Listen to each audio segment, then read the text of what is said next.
अभी हमको नवजात शिशु समझ रहा है, उनको पता नहीं है जो हम पैदा लेते जवान हैं। ये विपक्षों की जो मानसिकता है बिहार को लूट लेने की, ये काम में वो लोग पारंगत है। अब 20 साल से नीतीश बाबू और भाजपा गठबंधन की सरकार बिहार को रसातल में पहुंचा दिया। नीति आयोग है भारत सरकार का, उसका आंकड़ा देखिए जो क्या विकास है आपका। आंकड़ा में स्पष्ट है कि बिहार देश का सबसे गरीब, सबसे अशिक्षित, सबसे ज़्यादा पलायन करने वाला और सबसे ज़्यादा बेरोजगारी वाला राज्य है। 78 वर्षों की आज़ादी 1947 से लेकर 2023 तक जब तक सर्वे हुआ, मात्र 3% ही दलित परिवार के लोग 12वीं परीक्षा पास कर पाए हैं 78 साल में। 78 वर्ष से पूछिए ना कि ये क्या कर रहे थे। स्कूल जाने के लिए कौन मना किया था, पढ़ाई पढ़ने के लिए कौन मना किया था, आरक्षण मिल ही रहा था, क्या किया जाए उसके लिए। प्रतिद्वंदी को जो है ना काम दिखाई नहीं देता है, तो आपका चश्मा ही उल्टा है तो आप क्या कीजिएगा भैया, आप अपना चश्मा सीधा कर लीजिए।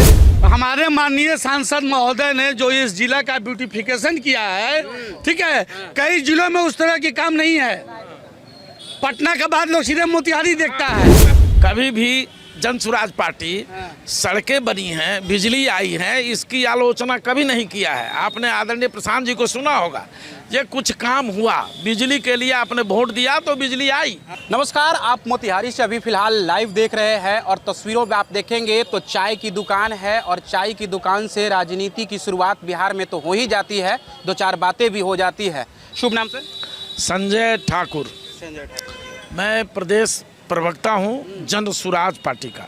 जन स्वराज के बारे में तो कहा जा रहा है कि इस बार 1 भी सीट नहीं आने वाली है। हाँ तो ये तो आप ही न कहिएगा। हम नहीं कर रहे हैं ना, विपक्ष के लोग कहते हैं। विपक्ष के लोगों का तो कामे है, विपक्ष के लोग तो अभी हमको नवजात शिशु समझ रहा है, उनको पता नहीं है जो हम पैदा लेते जवान हैं। ये विपक्षों की जो मानसिकता है बिहार को लूट लेने की, ये काम में वो लोग पारंगत है। 15 साल लालू यादव जी के शासन में लूटा गया, आतंक राज बनाया गया। अब 20 साल से नीतीश बाबू और भाजपा गठबंधन की सरकार बिहार को रसातल में पहुंचा दिया। तो भाजपा तो कह रही है ना कि विकास जो है गंगा की तरह बहा रहे हैं। हाँ, विकास बहा है। गुजरात में फैक्ट्री खोले हैं, बिहार से मजदूर ले जाने के लिए ट्रेन दे रहे हैं, यही तो विकास है। बिहार का मजदूर, आप भारतीय जनता पार्टी की सरकार में नीति आयोग है भारत सरकार का, उसका आंकड़ा देखिए जो क्या विकास है आपका। आंकड़ा में स्पष्ट है कि बिहार देश का सबसे गरीब, सबसे अशिक्षित, सबसे ज़्यादा पलायन करने वाला और सबसे ज़्यादा बेरोजगारी वाला राज्य है। ये आपके भारत सरकार के नीति आयोग की रिपोर्ट है। इसलिए आप नीति आयोग का जो सरकार का आपकी लड़ाई किससे है, भाजपा से है या फिर आरजेडी गठबंधन से? हमारी लड़ाई किसी दल से नहीं है, हमारी लड़ाई बिहार को बदलने की है, बिहारी भाइयों के मान सम्मान को सुरक्षित करने की है और बिहारी भाइयों को एकजुटता प्रदान करके बिहार में सत्ता परिवर्तन और व्यवस्था परिवर्तन की लड़ाई है। हमारा टारगेट में कोई पॉलिटिकल पार्टी नहीं है। एक और आंकड़ा आप ले लीजिए, ये लोग भाजपा वाले लोग बड़ा लंबा बात करेंगे, अब बड़ा झूठ बोलेंगे। इसलिए अभी जो 2023 में मान्यवर नीतीश कुमार जी और तेजस्वी यादव जब डिप्टी सीएम थे तो उन्होंने बिहार में सर्वे कराया, जातीय सर्वेक्षण हुआ। उस सर्वेक्षण में जो रिपोर्ट आई है वो इतना चौंकाने वाली है जिसका आपके पास हिसाब किताब नहीं है।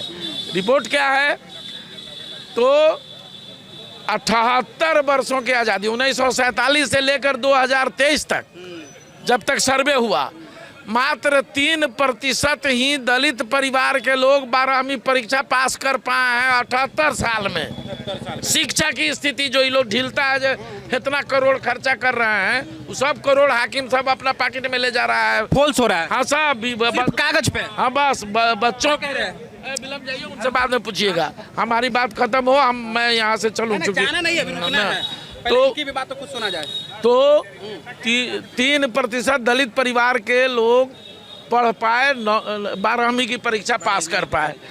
4% हमारे मुस्लिम भाई, अल्पसंख्यक भाई मात्र 12वीं की परीक्षा इस 78 बरस में पास किए हैं। 3% दलित और 5% मात्र अति पिछड़ा समाज के लोग 12वीं की परीक्षा पास कर पाए हैं।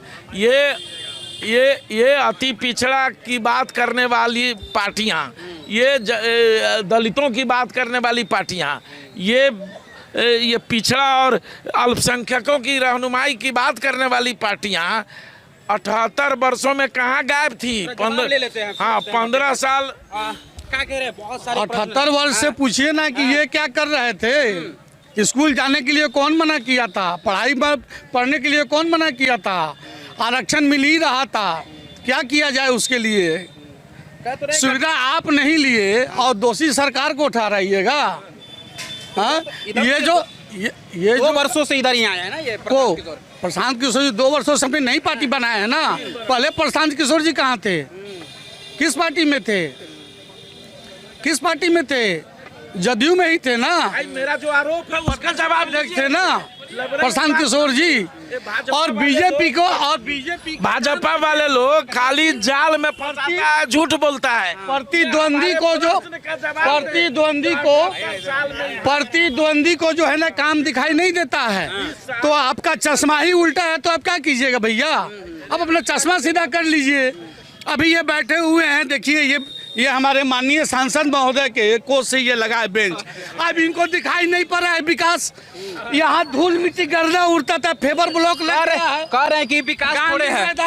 आप यहाँ से उठिए। ये हमारे माननीय सांसद महोदय ने जो इस जिला का ब्यूटिफिकेशन किया है, ठीक है, कई जिलों में उस तरह की काम नहीं है। पटना के बाद लोग सीधे मोतिहारी देखता है। बढ़िया ब्यूटी शहर हमने गलबा से देखने ला। सब कोई देख लीजिए जे कहीं कादो है, कहीं कीचड़ है। सुनिए, आप बोल दिए। बात ये परसेंटेज के आधार पर रख दे, शिक्षा को लेकर ठाकुर देखिए, ठाकुर जी पहले अपने गांव जाते थे ना तो मोटरसाइकिल से जाते थे। ठाकुर जी पहले अपने गांव जाते थे तो मोटरसाइकिल से जाते थे। आज ठाकुर जी जाते हैं 4 चक्का से 20 लाख के गाड़ी से, तो घर तक रोड बन गया और गांव में पहले बिजली नहीं था। ये विकास इनको नहीं दिख रहा है। अब कहते हैं शहर से बढ़िया हमको गांव लग रहा है, तो चश्मा इनका थोड़ा उल्टा हो गया है। प्रशांत किशोर तो कह रहे कि हमने प्रधानमंत्री तक बना दिया, तो फिर उसी का प्रोडक्ट में हो जाएंगे। किसका? उसी का। हम कह रहे हैं कि मेरे देश के प्रधानमंत्री माननीय नरेंद्र मोदी जी हैं, तो उनको भी तो मानना ही पड़ेगा, प्रधानमंत्री वो हैं। ये बात हम कहाँ कर रहे हैं? सवाल का जवाब ले लीजिए। मैं कभी भी जन स्वराज पार्टी सड़कें बनी हैं, बिजली आई है, इसकी आलोचना कभी नहीं किया है। आपने आदरणीय प्रशांत जी को सुना होगा, ये कुछ काम हुआ। बिजली के लिए आपने वोट दिया तो बिजली आई, सड़क बनाने के लिए वोट दिया तो सड़क